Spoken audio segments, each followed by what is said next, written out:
ஃபைனலாக செக்கிங் முடிச்சுட்டு இமிக்ரேஷன் போயிட்டுருக்கேன்.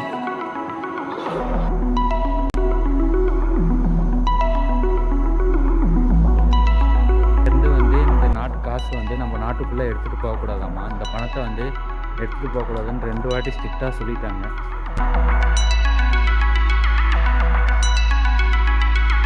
செய்வாங்க. இது இந்தியாங்க. இந்தியா இது இந்தியாவுக்கும் பாகிஸ்தானுக்கும் நடுவில் இந்த இடம் ஃப்ரீ ஜோன்னு சொல்லுவாங்க. அதாவது இது இந்தியாவும் இல்லை பாகிஸ்தானும் இல்லை.